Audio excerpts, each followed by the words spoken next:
My dear friends, myself Jayanti Surya, and today I want to teach you one more activity, and the activity number is 11.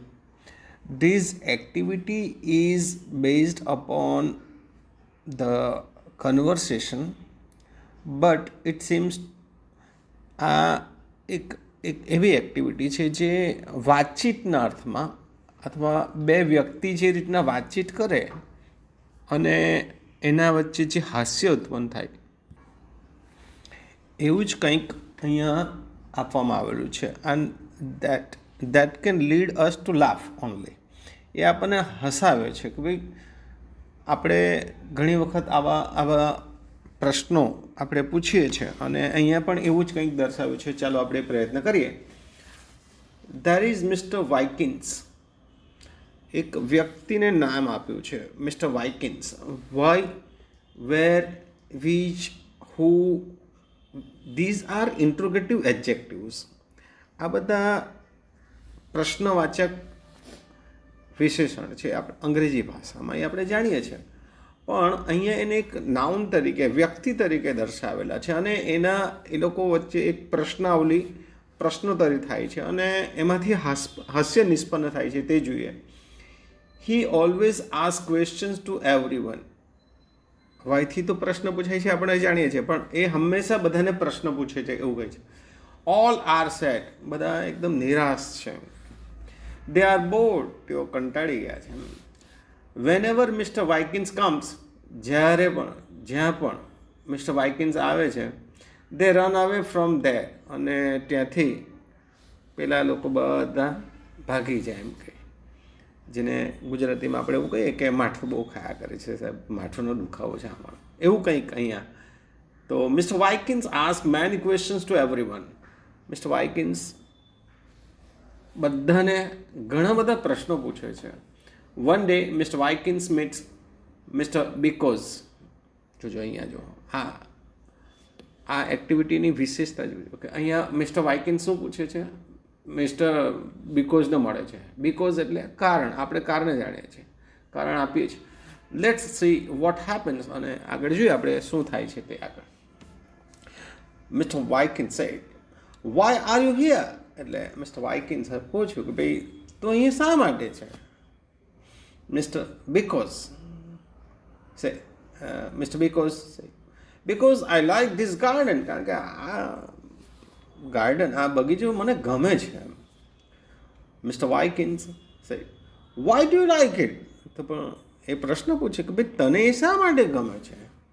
તો mister Because say because I like colourful flowers. કારણ કે મને રંગબેરંગી જે ફૂલો હોય છે તે ગમે છે, એટલા માટે એ કારણ આપ્યું. Mister Wykins ask said why the flowers are so colourful. ફૂલ આટલા બધા રંગી કેમ એમ, વિવિધ આમ બધા રંગોથી એકદમ રંગીન કેમ લાગે છે, આટલો બધો રંગ. તો મિસ્ટર બીકોઝ સે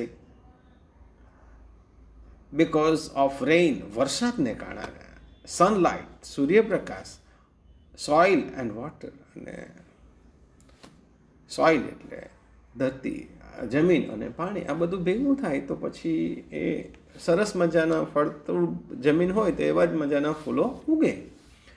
મિસ્ટર વાઇકિન સે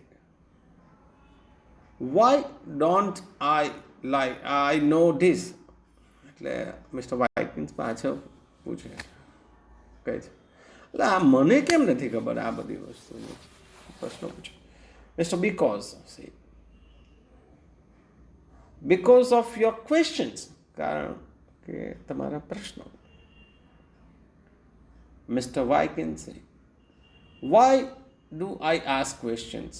મિસ્ટર વાઇકિન્સ, મને કેમ પ્રશ્નો, why do I ask question, હું પ્રશ્ન શા માટે પૂછું. હવે પ્રશ્નો કરનાર એવું પૂછે એ કેવું લાગશે આપણને, થોડું લાગે ને. તો mister Because say because you don't know the answer. કારણ કે તને જવાબની ખબર જ નથી.